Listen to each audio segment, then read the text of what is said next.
All right, and we are live on Unicorn Dispatch Live. I am your host, founder, and CEO of Scythe, Bryson. Welcome back. I am joined by another good friend of mine, Priyanka. Hello. I Hey, think Brian. Priyanka, you have you get to be distinguished as the furthest guest we've had so far. Where are you calling in from? I am physically in London, UK this afternoon, morning, wherever everyone is watching from. So, good morning, afternoon, good day. So Priyanka and I have run into each other a few times in the Middle East at a few conferences. Have we run into each other anywhere else, or has it just been over there? No, so far it's just been Middle East. Okay. So, biography. What mistakes in life led you to this show right now? Oh, what mistakes? Okay, I hope my husband is not watching. The big mistake was He doesn't have falling. to be one of them, or if he is, we'll hide that part. Yeah, no worries. Yeah, so a lot of people have heard myself call me cyber nomad. So I was born in kind of the hills of Northeast India. And then I went on to do my engineering. Oh, gosh, I had no idea I would be doing what I'm doing now because in 2009, totally out of nowhere, we moved to Dubai. I got married, we moved to Dubai, right? And I was working in IT. I had like about 4 or 5 years experience. I never thought I would leave India, but then life had other plans. Landed in Dubai, struggled to find a job in IT because guess what? They would not hire a female in IT operations. So I said, fine. And that's how I fell into cybersecurity. Now I fell into cybersecurity, and as I started doing that, I fell in love with cybersecurity. And that's kind of like has taken over my life so far. And I guess a lot of people ask me, why did you fall in love with cybersecurity? Because it sounds very complicated to a lot of people, right? But the way I see this is I am a very curious person. And being in cybersecurity, it lets me go ask questions to anybody in any company, pretty much. So if I were to do a cybersecurity job, I can go and talk to anybody in the company and try to understand what they do, how can I help them, and plus specialize in something.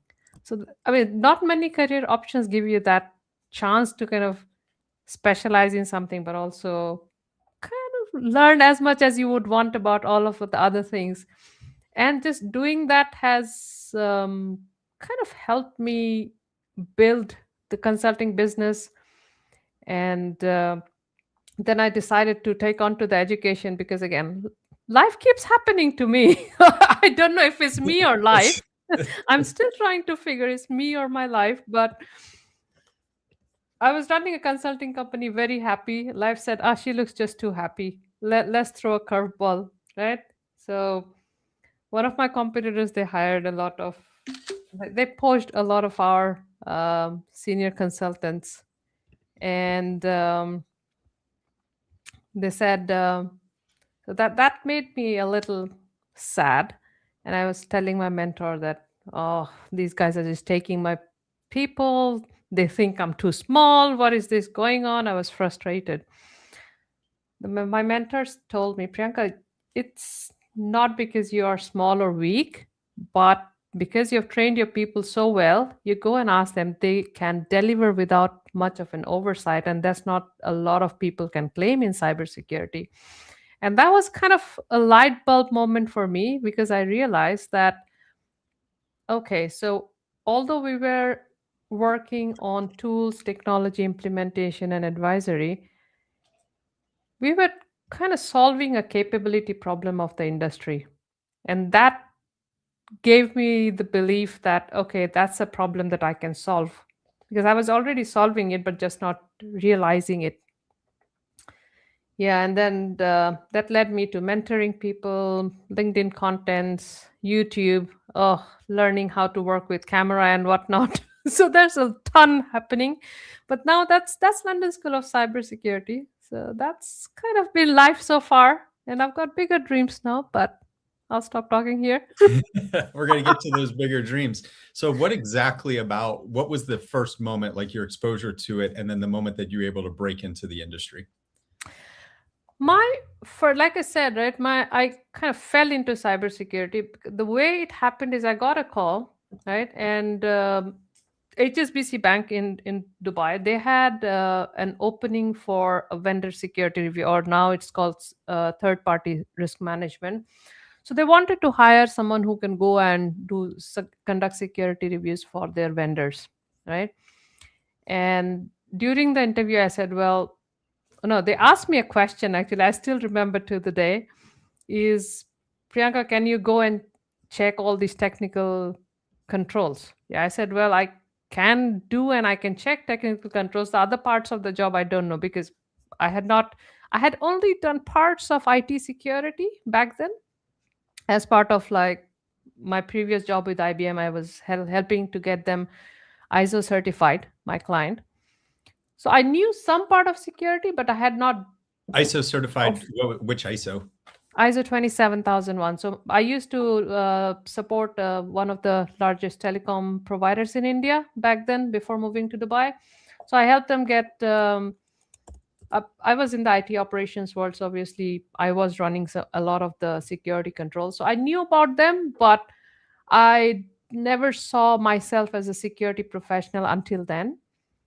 But when I joined HSBC, that was my first cybersecurity role, if you like. And back then it was called information security. We didn't have the word cybersecurity, right? So that was my first role. And then from then on, I went on to do access management, a bit of security operations, and then transformation. I really loved the world of transformation, and that kind of gave me the confidence to start with the whole consulting business idea. So, what made you take that leap and decide to start your own consultancy? Right, it's like the moment in the Matrix: red pill, blue pill, and you're like, you know what? I'm leaving the machine. I'm gonna do my own thing. It so there was a moment I still remember. This was over a dinner conversation with one of our family friends, right? And we were talking about how's work going, what's new, and stuff like that. And we came into talking about a situation where both my husband and I, we talked about certain situations where we were solving certain problems and delivering technical projects. And we said how we ran into challenges and how we solved it and stuff. And then our family friend said, you know what, the market really lacks that. We want people to be able to see it from that perspective and not stop at like, oh, it stopped working, right? Because what the big difference that and for those who don't know, so me and my husband, we are partners in the business as well. So it's a 360-degree partnership, love and hate relationship every day. So when we heard those kind of feedback from the market, so that was the first moment when we heard that, and then we bounced that feedback with a lot of other people from the market, and they said, yes, this is what the Middle East market, because back then we were just limited to Middle East. And I'm talking 15 years ago. So they said, we need someone who can solve this problem. And the problem was most of the market knew tools. They can sell tools. They can probably install the tool to a large extent. But how do you really get the value out of the tool? What does the UI do? So we saw a lack of capability. I would use the word capability there, because there were a lot of people who could do the tools, but they did not necessarily bring in the value part of it.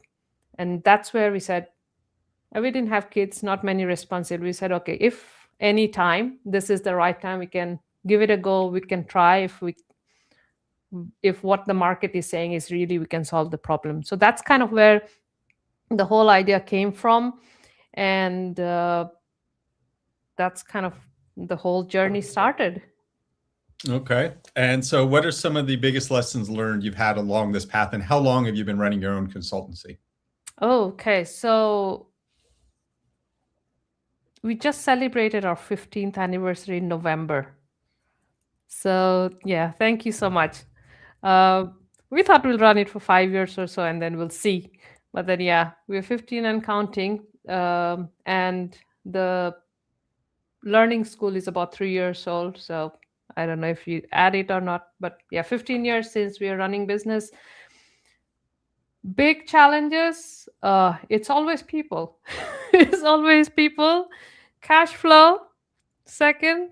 And when you scale, a lot of has to do with trusting your team, building your team. Yeah, I guess team, people, and cash flow, I guess those are the two biggest challenges.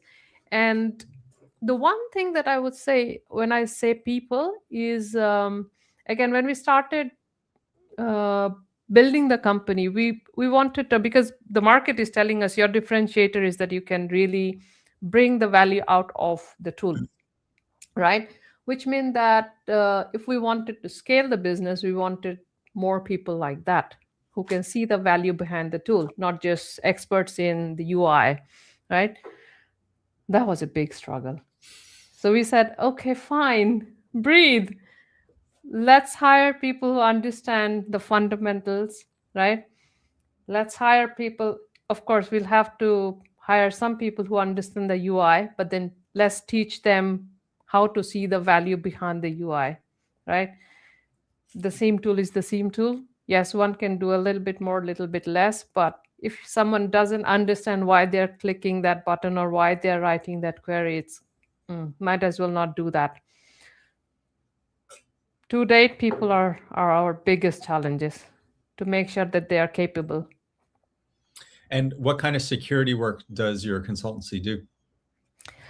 So we do two. So we've got two pillars, if you like. Yeah.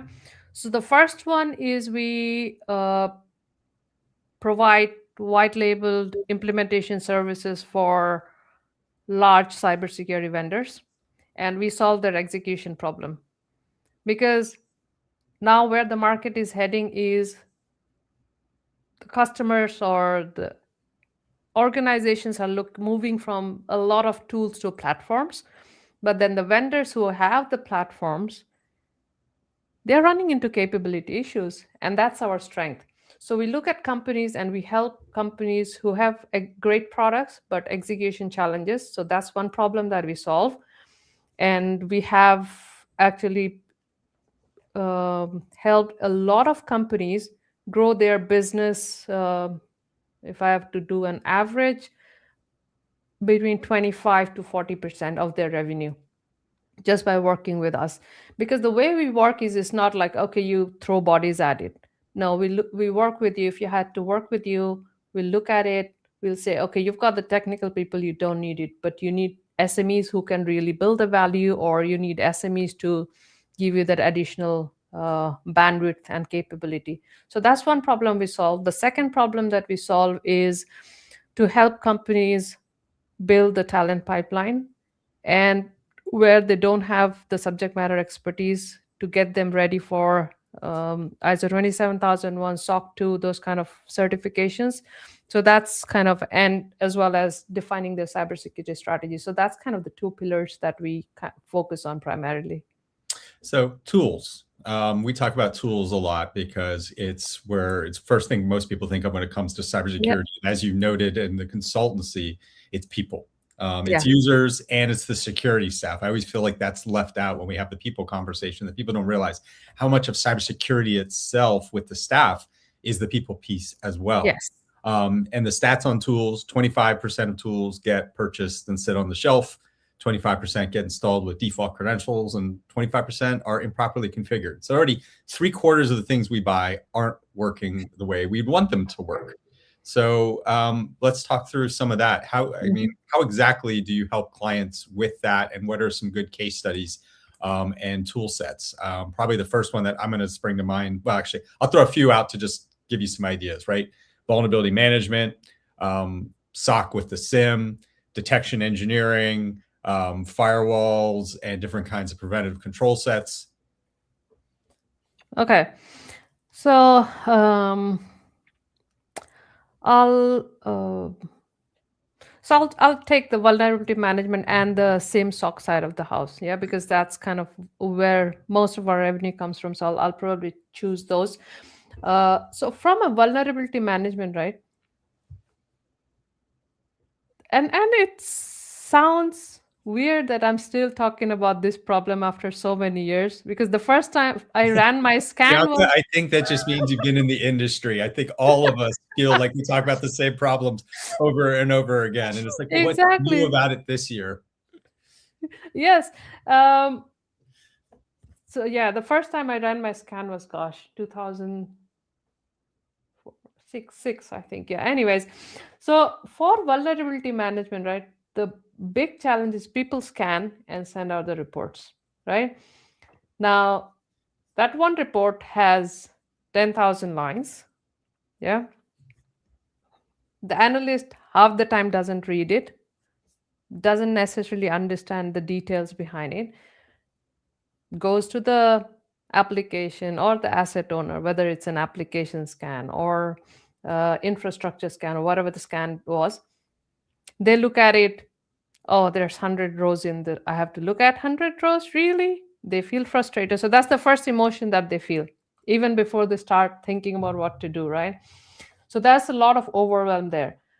Then comes, so between that process, I still see a lot of gap in prioritization, and where the cybersecurity team can really help to improve the whole situation and the emotion, I guess, is to send a filtered and prioritized list. Because a lot of the times you take one action and it can take care of like 10 or 20 rows in the report, if you like, right?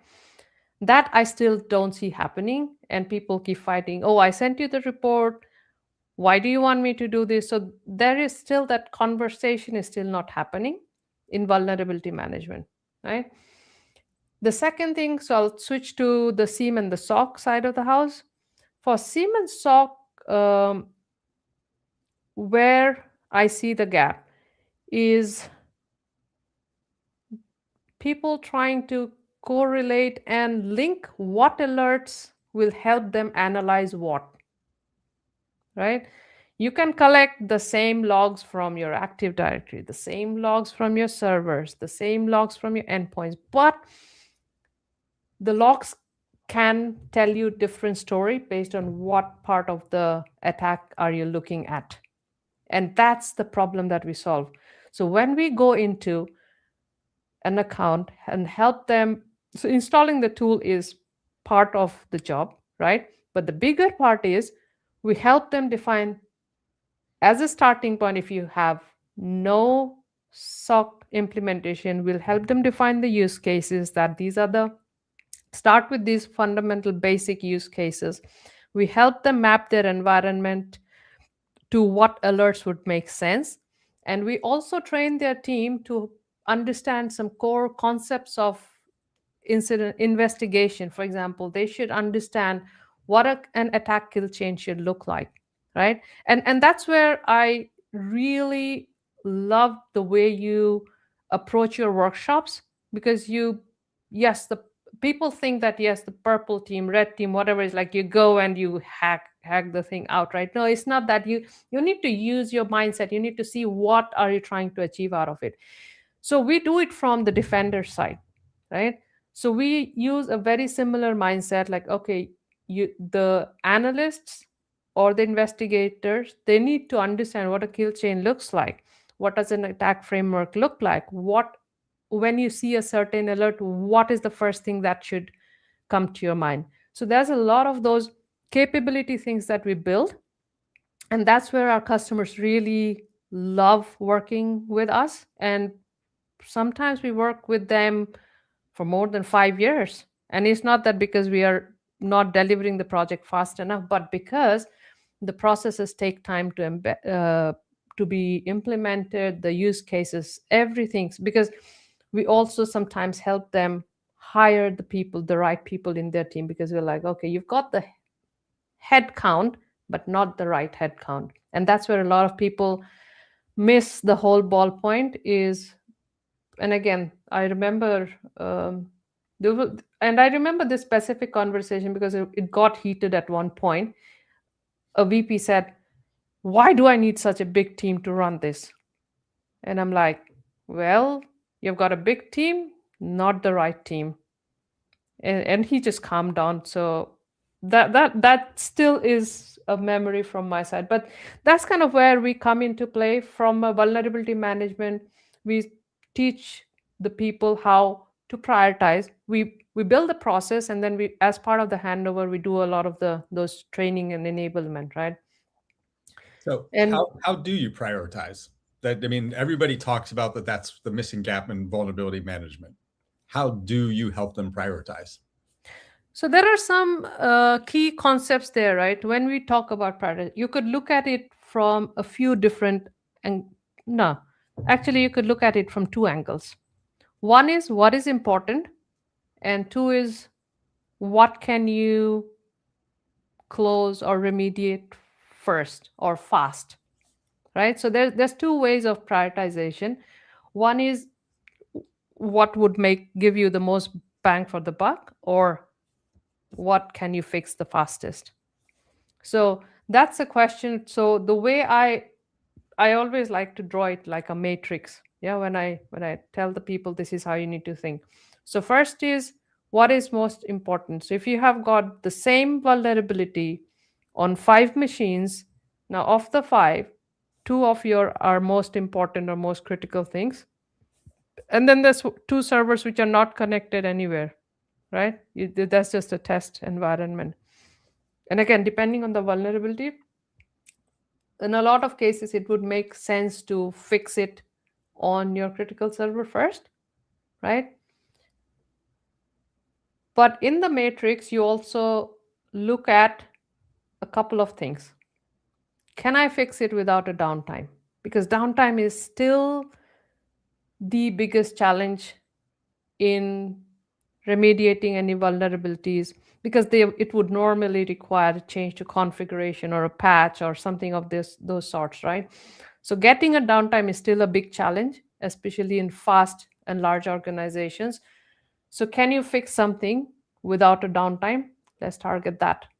Yeah, because that's still a lot of pressure off the shoulders. Maybe that's not the biggest uh, problem, but it's one less problem for you to think about. So that way we create a matrix where you look at the criticality of your asset and how fast can you fix something. So you do a mix of that and you come up with a prioritization matrix. You say, okay, these are the 5 things I would do it first. Okay. And in the Security Operations Center, what kind of work do you do?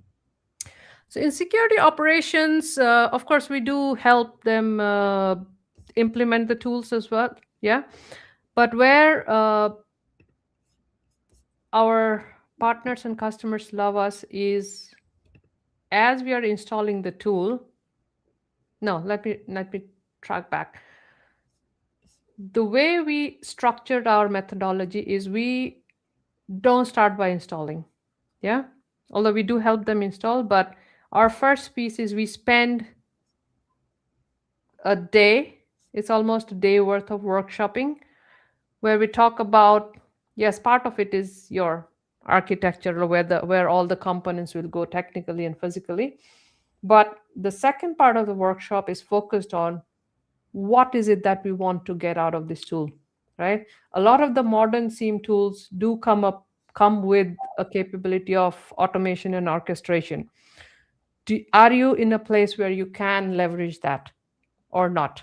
So those are the kind of questions where they are, for some weird project management reasons, they're classed as non-functional, but for me, they are the value questions or value design questions that we run through in the workshop, where we would ask, what is it that we want to get at? Who is going to look at it? Because that is where a lot of people do the mistake, is they install the tool first and they take another 9 months to decide who is going to look at the output. right? So my biggest question is in the workshop, who's going to look at it? If you don't know who's going to look at it, let's not start installing yet. Let's first find out. Even if you don't have the person in the team yet and you need to hire, for example, maybe that's the output, but you need to have someone or a team identified like, okay, this is the person who's going to look at the output. Then we go into, is it security, is it compliance, what kind of alerts? And we talk about the kill chain in the workshop, saying, okay, some customers, yes, they understand what to do, especially if it's a swap of a tool, then it's an easier conversation. When it's a new scratch deployment, we go through that, we explain, and we ask questions like, okay, what use cases would make sense? And a lot of it would depend where we start is how much or where do we feel the person on the other side knows. Because if I give them like the most complex use cases to look at, they're not going to understand, right? If they don't have anything, let's start from the basic. Let's start these 5 use cases, embed them, move on to the next 5. So we draw like a tactical and a strategic roadmap, not necessarily from a technology perspective, but more from the value or the use case perspective on the SOC side of the house. Okay. And so what's keeping you up at night? Those are the things that we're doing, that we're making money, we're getting clients happy, we're vulnerability prioritization, SOC optimization. What are we missing? What keeps you up? Oh, right now, all my focus, and by all, I would say maybe 75% of my focus is going onto this, my initiative of London School of Cybersecurity. That's kind of is taking all my thing, because I still see people and I still talk to people and they say, okay, what should I get? What certification should I get? What tool should I learn? And I'm like, okay, you still don't understand the fundamentals of it. Let's focus on that. So trying to bring that change, I'm realizing it's an uphill battle. And when I first learned about your workshop, got one now 3 years ago, maybe a bit more years ago, in Dubai. And thank you so much for doing that for us, actually. And our community, Women in Cybersecurity Middle East, is really, really thankful for you. So I should convey that. So when I saw that, that is where kind of things that I said, okay, so it's not just me trying to solve this problem. I have other industry leaders who are also trying to solve this similar challenge around capability, people needing to understand how do you really do that. And because for me, your workshop was focused on the purple team exercise, but the feedback I got from the students was this was more than just purple team, which is fantastic. And then that's kind of why we keep coming back to you. uh, but it has to start somewhere in the classroom, like, because telling them that, okay, these are all, go and read about all this stuff and this is what a TCP IP stack, that doesn't translate very well into the real world. And what keeps me up is still like, we are running these $1 trillion industries and we are still focused on so much on tools. Yes, we need tools for efficiency, for all of this stuff, but we don't have enough focus on our people and what they really need to know. The tools are going to change. I mean, the first SIEM that you and I saw, it doesn't look anywhere like what is there in the data centers today. And tomorrow, when AI takes over, we'll probably have virtual colleagues working with us. So it'll change. Technology is evolving fast, but people, they are not evolving fast enough. That just frustrates me. So what Priyanka is talking about is I've delivered a free training supporting women in the Middle East for a number of years. And one of the classes I teach is Purple Team. I also teach industrial control systems. And in my class, for those of you not taking it, I try really hard to push the critical thinking aspect. Like, let's think through why this is this. Let's talk about the psychology of leadership. Let's talk about the psychology of users. Let's talk about how does the threat work here, because that's then the lens we apply to think through the problem. And so I think that ties to where you're seeing where folks chase certification, and certificates don't necessarily teach you to think. It isn't so much the certificate. Yes, you need to have a foundational knowledge and vocabulary and concepts and how the TCP/IP stack works. But if you can't think about why of it and how that gets worked and work around that, when you go to the real world, right, everything looks like a puzzle piece that I'm just going to stick in, and those puzzle pieces are going to be simple: circle to circle, square to square. When in reality, nothing looks like that. Everything is a constant change, and it's your puzzle pieces are these weird, strange things, if I'm keeping the metaphor going. And that's why I think teaching the critical thinking is the most important part, grounding in this. And then that leads into where folks are concerned about artificial intelligence. I argue it's the same thing. AI has not replaced people. AI augments people and will continue to do so. And so your ability to think and take advantage of that and stay ahead of that curve is where AI will work with you as opposed to against you. Yeah, 100%, right. And this is where I guess people who are there's a lot of experimentation happening, and all for the right reasons. Leaders are asking, some people are experimenting, some are feeling overwhelmed and saying, why do we really need this? Why are leaders trying to push it into onto us, right? So, but that's how I see that you are going to need to evolve, but you need to still be able to think for yourself. If it's almost like having a trainee, you need to know what tasks you can give to the trainee and what not to give. So AI is almost like a trainee who never sleeps. Yeah, so yes, the leaders are gonna need to have more people who don't sleep, but we need sleep. That's just the reality. And I love my sleep. That's just my one thing that I love. I don't have a lot of things I love, but yeah, sleep is one of them. So yeah, if someone can do my job all the time, why not? Well, you mentioned big dreams earlier. I'm going to assume sleep was not the big dream. What are the No. big dreams that you were talking about? No, sleep is not my big dream, but sleep. But yeah, my kind of, I keep telling my husband, the day I can't sleep, I don't want to live anymore. That's my kind of, and but anyway, so coming back to dream, let's not talk about death here.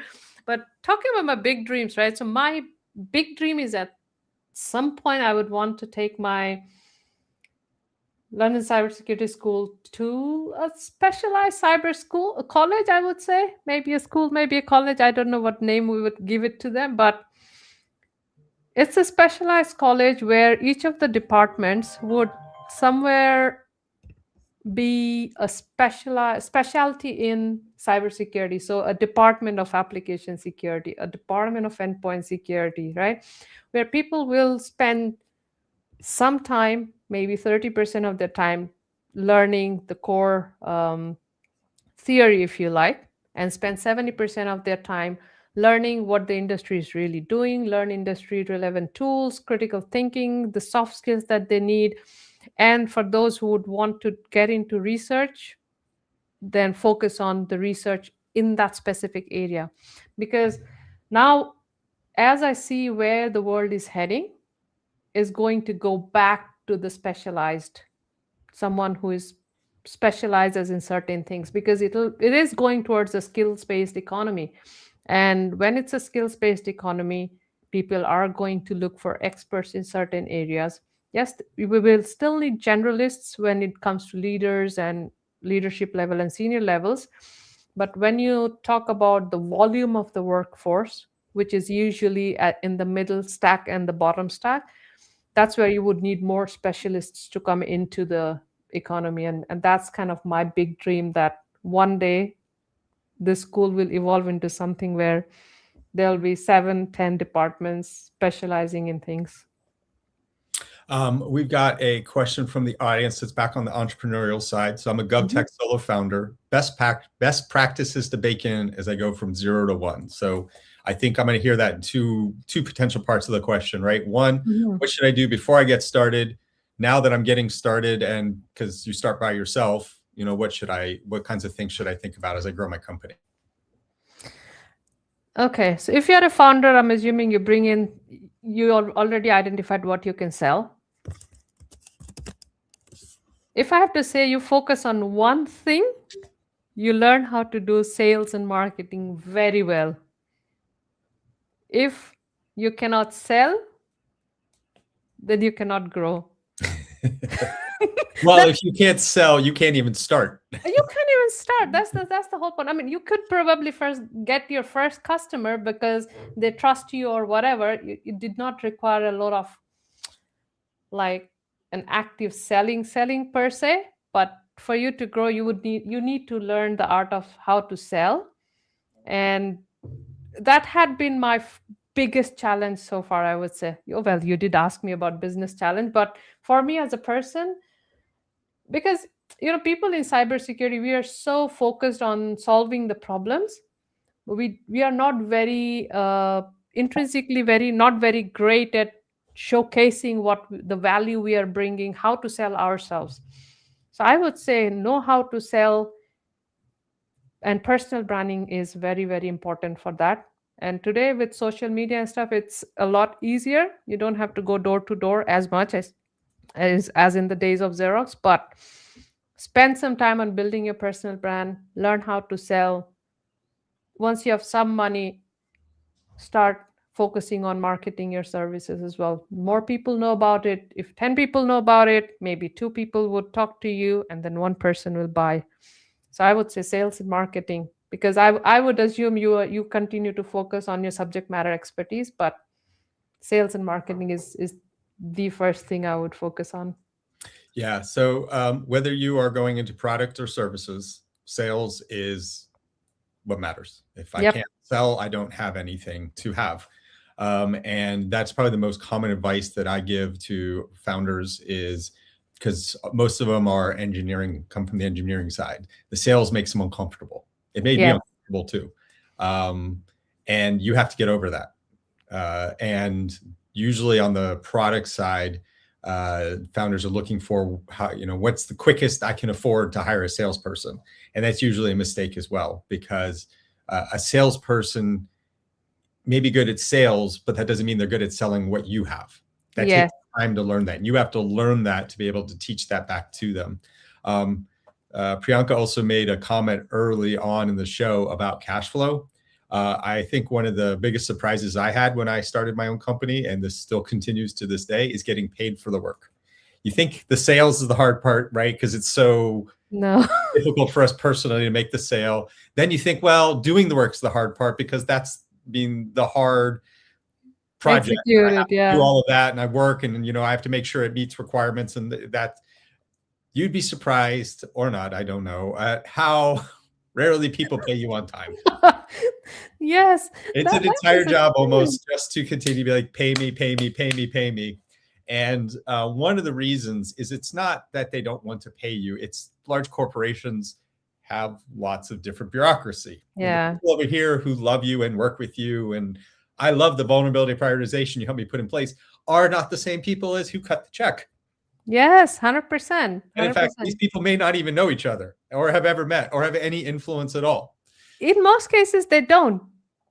Yeah, and by the time someone opens your email, then they will ask a bunch of questions, and then there's a 3-day SLA. It's just by the time the whole process happens, everything is out of the window. So, oh shoot, I just lost my train of thought on that one. No, cash flow and sales, yes, definitely. Yeah, but I was going to pivot from that to the next point, and I completely just dropped it. No worries. The accounts receivable aren't quite here in the brain. Yeah, I know. That definitely keeps. Oh, that was it. Branding. So, how do you approach personal branding? Okay, so it's a bit of a cringy thing, yeah. And like you said, most of us cybersecurity founders come from an engineering or delivery side of the house. We are an operational department or industry in a sense, right? So we are great at that, which means we think that personal branding means standing on the top of the hill and shouting rah rah rah. Not necessarily, right? You can still be quiet and you can still be calm. What is personal branding is very simple. What does someone think of you when they hear your name? It's as simple as that, right? So it's almost like, okay, when I think about Bryson, what do I think? First thing that comes to my mind is JISEC, purple team, great feedback. We need to ask him again. So those are the four words, right? So that's personal brand, Bryson's personal branding in my head. What do you think about me? That's up to you. Yeah, she talks a lot. She specializes in this and that, right? So whatever you're trying to sell, you need to be able to talk about that. That gives you authority. So there are, and I would say leverage social media, and it will not come in one day. There will be days when you're like, do I really have to do that? Yes, you have to do that. So you're And saying the social media is like the gym? Do it even if you don't it's feel like it? it's an easier way of doing that, right? Because pre-social media, if I had to build my brand, I had to really go and invest my time, meet you physically, try to build that relationship. It had a little bit more one-to-one and personal touch, but that meant you have to invest a lot more time. In social media, your audience is just broad, which means if you're able to speak and present your thoughts in the right way, and that comes from practice, it'll not happen overnight. When it comes from practice, so as you keep doing that, people will start recognizing that. And I'm telling this you from experience, because when I started my London School of Cybersecurity 3 years ago, I only knew consulting. I knew cybersecurity well. I could do cybersecurity in my sleep, right? You ask me for a transformation program, and I will say, okay, you probably need to think about these 5 things. But when I moved into education, I realized, oh my God, no one really thinks of Priyanka as an educator. So why would anyone want to come and learn from me? If you never think of someone as a trainer or a person that can teach, you will never come to them, right? So I had to spend the first 18 months, 2 years, and I continue to do that, to just build that, to share my knowledge, create YouTube videos, horrendous YouTube videos. They just look meh. But you have to go through that, right? And as you do more and more, you get better at it. And I said at the start of the call, the amount of cringy stuff I had to do running the businesses. I had to learn how to sell. I had to learn how to go to a studio and take portrait pictures. I had to learn how to do makeup. I had to learn how to do account receivables, how to teach, how to educate professionally. Because delivering a training in a corporate environment is very different from training a much wider audience who will come from a lot of different backgrounds. So how do you really connect with an audience which has a lot of different expectations from you? So I had to learn all of that, and every founder has to learn their part of cringe. I think that's our takeaway from this is this Unicorn Dispatch Live is being a founder means being cringe. Oh yeah, 100%. You have to go through and so people probably can Google this. There's a thing called a cringe hill, and I don't know where I read it first, but that post or article said, on the other side of the cringe hill is success. I've got it. I found it. Here, putting it up. So Yeah, there you go. Yeah, cringe is a content. metaphor for the uncomfortable, awkward initial phase of learning a new skill or putting yourself out there, where one must endure being bad before achieving mastery or success, coined by Erica Mallet in 2023. Yeah, there you go. So I don't know if I read it there or somewhere else, but I'm pretty sure it was an article or an Instagram reel for sure. Do you still feel cringe doing the things you got to do? Oh yes, yes. I like to, because I work from home most of the times when I'm not kind of in conferences or meeting clients. But so I'm a very chill person. I normally would like okay, get up, shower, change for the day, and then just work. right? I have my not, but when when you have to do like interviews and record videos and stuff like that, it takes an effort. Do I like it? Not every day, because I look at the mirror, la, my skin tone doesn't look nice. Oh, I forgot to do my eyebrows threaded. So there's a ton of things that, oh, I did not color my hair. So that's a lot of stuff goes, and I still have to do that because my team says, no, that's your deadline. You have to do that. So anything we haven't covered that you want to talk about? Yeah. AI. I think AI. we briefly talked about it, but I do want to encourage everyone, for those who have stopped at just prompting, because we are in cybersecurity, and hopefully most of you watching are in cybersecurity. The industry is moving quite fast, right? And it's not just those news that, oh, Mythos or Mythos came and it found a vulnerability that was hidden for 2 decades. Now, it's not limited to that.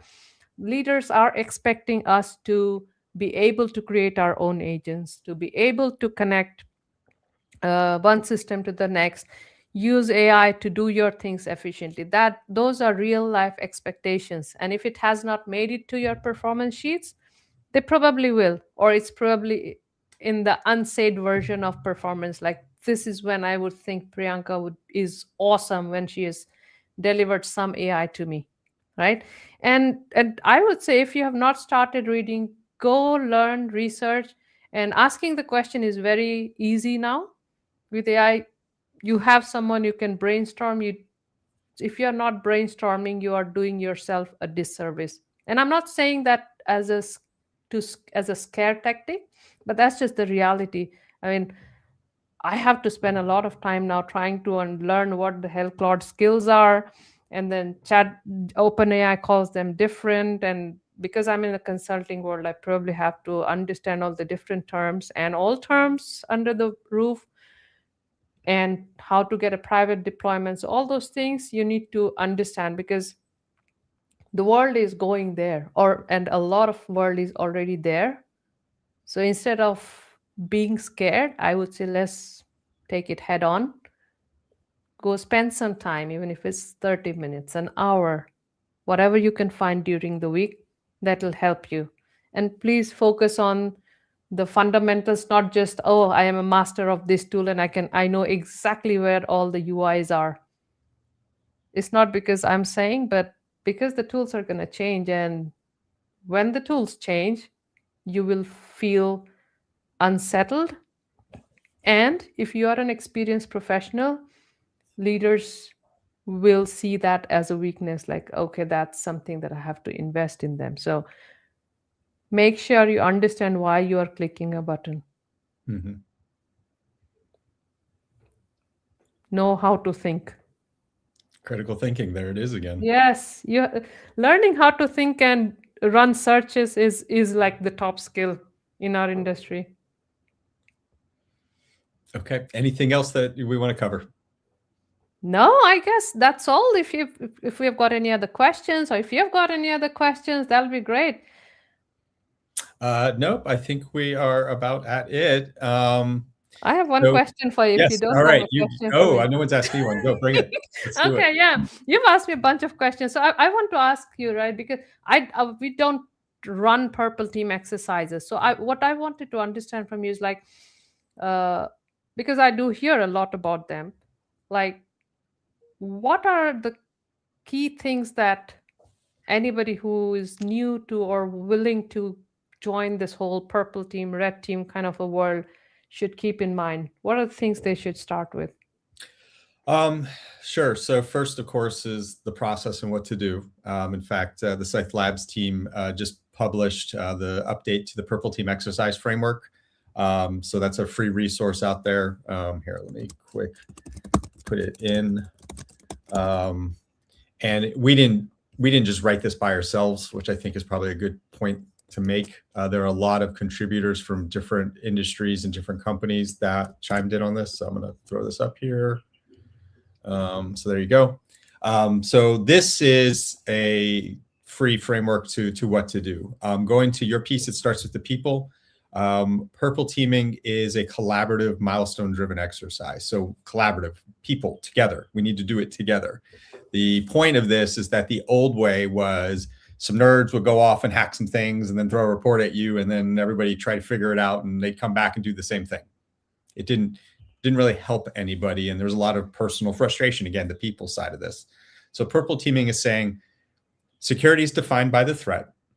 The only measure that matters is what can somebody else do. So how do we bring that signal into our environment to be able to understand? You don't need a red team to drive that signal. You just need a signal. My favorite place to start is Atomic Red Team. It's a free tool by Red Canary that lets you drive a very simple red signal into your environment. And so then together you decide, what are we going to do? When are we going to do it? We do it together, and then we fix it together.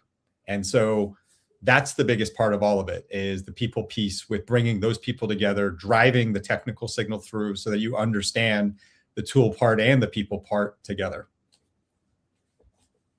Okay. Yeah. So then I guess is we still need to focus on the people and not so much on what tools are there in the environment, and let's see how to break them. Well, the purple team is going to be measuring the tools, but it's not measuring a tool by itself, right? Okay. So first of all, you're bringing together the people who use the tool. And one of the hardest parts about being in a security operations center is the fact your tools don't work for you. You are overwhelmed with false positives, and you're overwhelmed with bad workflows. Well, why? Because we're just letting them stand, or because somebody created them a while ago and we didn't update them, or somebody created them and they didn't really think through, right? There's all these reasons why things can be not quite right. Yeah. So the whole point is, well, let's make it right together, and let's make the tools work for the people. And to do that, you need both of those pieces. But I do want to emphasize, because this may sound a little like up this when we're talking about just the people part. At the end of the day, you are driving a technical signal on the network, on a host, with tools being what you're doing and all of that. Just, it's people that's driving that. It's the process of people to properly look through and fix that. And then again, it's making somebody else's life better in their workflow, their efficiency, and their productivity. Okay. No, that makes sense. That makes sense. All right. I'm going to go look up the resources. Thank you for sharing that, because I've been hearing a lot of those as part of my conversations. But like I said, we don't do purple team exercises. So I'm like, okay, fine. I'm going to ask Bryson. Well, so back to your security operations center work, that's where a purple team can help, because a purple team helps train the SOC, brings the SOC into the game, because there's two high-level controls, right? Prevention, what can I stop? Detection, what can I see? Well, that's where the SOC comes in. Yep. So why not measure that? And that's where I'm talking about it, right? Users are the ones who click the fish that then starts the malware. And then the tools are eventually what sends up an alert to the security operations center at some point. All of that is what you purple team to improve and to align that. Oh, that just gave me an idea. Well, that is fantastic. So maybe I do have an opportunity to go back and look at our framework and see, like, the whole delivery, like, how do we improve that maturity measurement part of it? Because we do give you a maturity path, but today the measurement is not necessarily as robust. So I guess that's a solid point there. Yeah, So thank and you. that's where the tool drives that process. And this is where I can sell you that Scythe has an excellent partner program working with companies just such as yours to do that. Awesome. See, you just make it easy. So I just have to drop that in the program, and then that job done. I don't have to worry about it. That's how it works. Just drop it in and it happens. Perfect. Now we're talking cybersecurity sales. You just point and click and everything works. Nothing works that way, including our tool. It only works on the presentations, doesn't it? I mean, after that, it doesn't work. Like point, click. Oh, that click didn't really work. No, that's all perfect. Thank you so much, Bryson. That gave me a lot of food for thought as well. So I'm going to take it back to my team. Yeah, I appreciate that. Well, thank you for joining us on Unicorn Dispatch Live and helping us climb the cringe mountain together. I don't know if it's going to be cringe on the next one, but join us for the next Unicorn Dispatch Live, where I'll be joined by Fox Ahmed, who is a senior executive at a major international financial. And we will be talking about what keeps him up at night. So Priyanka, again, thank you for joining us. No, thank you for having me. And for those who want to talk to me more, you can connect me on LinkedIn and we can chat. Perfect. Thank you so much. Bye-bye.